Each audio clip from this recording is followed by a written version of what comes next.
Hello, everyone. This is the Abundance Oracle here, and please subscribe if you can. So today, this conversation's a little bit more financial oriented. So if you're looking for fun and playfulness, skip to the next video. Go to Crazy Nana videos. Those are sort of cute videos. Okay, so I'm listening to the CNN report Jake Tapper was doing, but they actually quoted Scott Bassett, who's the Treasury Secretary. So I listened to his speech, and it was very revealing, and it gave me a little guidance into what our future might be for the next 3 years. So I just want to tell you, I wrote down some of my ideas, and they're not all in organized manner. I'll try.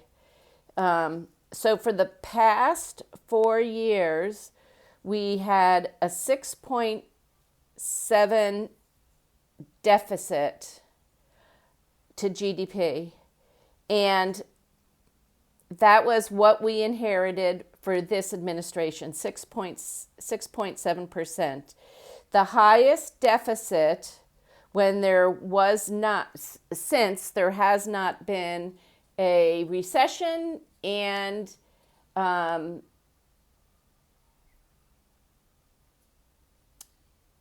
also not at war. I think those are the two big things. He didn't say that, but I'm just saying that. Usually, most of the other recessions, you either had a war. Let me see if I can make this brighter. Maybe not. Okay.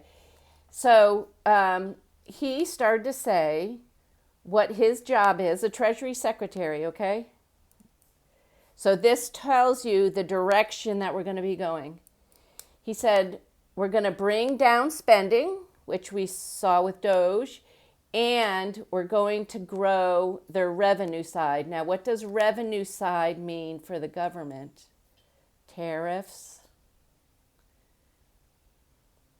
Grow GDP faster than debt grows, which actually brings a stabilization.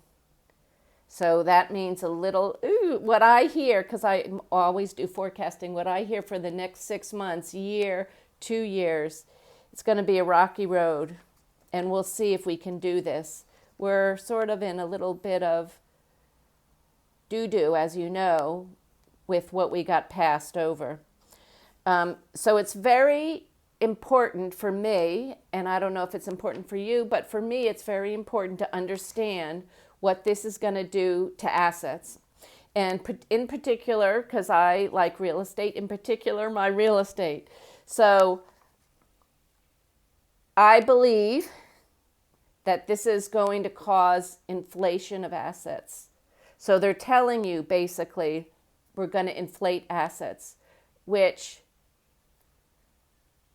there's a couple ways they can do it. I've been over that in a different YouTube presentation, but this is what I keep thinking. So if you have, I'm going to give you an example because I'm always looking at my real estate stuff.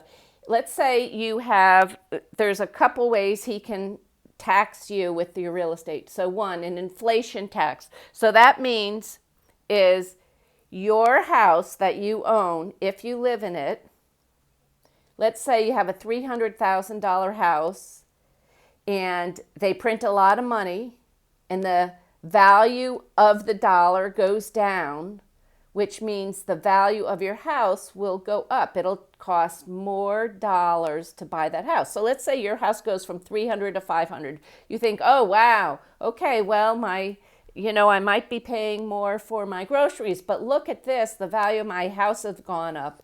And you say, oh, that's good. Not necessarily. And the reason I say not necessarily is because when you go to sell that house, you will have not realistically gained or earned that $200,000 increase. It's from them overprinting the money supply. And they're going to tax you capital gains on that $200,000. So that's one of the ways they're going to get you is through the capital gains. Okay. Oh, here's another thing. The tax bills. My tax bills are going to go up. If you have a regular residential home, and I don't know if you know this, but the last 4 years, the tax bills on average in the United States have gone up 30%. So let's just say your 300,000 house goes up to 500,000. They're going to start to tax you on the value of a $500,000 house, not a $300,000 house. And how they do that is by the mill rate, which is, if you don't know what that means, I'm going to explain how you can think of it. It's like a percentage.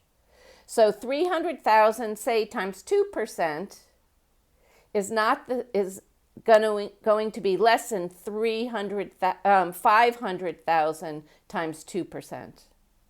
So they're going to keep the mill rate the same. They're going to say, oh, we're not changing. We're not charging more. We've always charged the 2%. They call it a mill rate. But with this inflation, your value is going to go up. So now they're going to charge you more taxes, which is not good.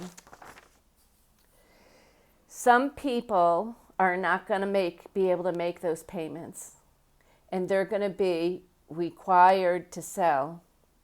And that's when the government can seize your house for non-payment of taxes. They put a lien on the house. I don't know if you want all these details, but they put a lien on your house. And they sell your tax lien off to somebody like myself would buy tax liens. And you will have to pay that person not just the money that you owe, but also a percentage of interest return to get your house back. Tax liens are a big thing in tough times. I know the Economic Ninja has a course on tax liens, so you can go to his channel. He seems to be a good guy. I've never met him in person, so I'm just telling you what he says rings true to me. Okay, so the other thing is, when you sell your house, you pay off the mortgage. And that increases and helps with the banking industry.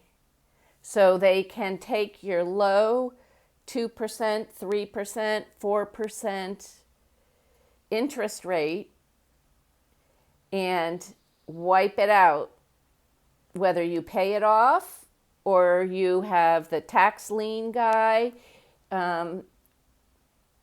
gets the money from your house or to cover the cost of the tax lien. But all in all, it helps the banking industry out. And it helps some of them survive, even during tough times. So that's 4 ways. Now, remember, the bank has your property as collateral. So if you are living in your house with a mortgage, they can forcefully take it away from you. There is a process you have to go through, but they can forcefully take it away from you, which allows them to get paid, allows them to wipe out the low interest mortgage, and it's not a bad deal for them. Okay. Oh, yeah, I wrote a note to myself to remember to tell you in the 1970s, I don't know how many of you were around, but properties doubled in the 70s, but property tax went up 30%. 30% is a lot if you're not used to big numbers and you don't have a lot put aside and it's tough economic times. If you bypass that, how can you bypass that? You can buy investment income real estate instead of residential real estate. Because with renters the rent's always going up. As you have inflation, you can bring the rent up. You can pass on that tax increase to the renters. Some renters pay, if it's like a triple net lease, commercial lease, they pay all the taxes. So there's ways around this. And like one of my houses is I rent out the guest cottage, and it's actually an investment property for me, and I live in 1/9 of the investment property. So I would have to pay 1/9 of that bill. But anyway, I hope I was explaining it well enough. If you have questions, leave it below and I'll explain it a little bit more clearly. So much of this I just do automatically and have in my head, but haven't taught a class in real estate. I've taught it in a lot of other things, but not in real estate. I sort of learned as I went. Leave your questions below. I'll cover them. And if I don't know the answer, I'll find the answer for you. As long as it's to do with real estate, don't anybody be sending me any Bitcoin questions, no, or anything like that. None of you guys. All right, love you all. Please subscribe if you can. Or if you're sitting next to your husband or if your wife, have them subscribe. Thanks so much. Bye-bye.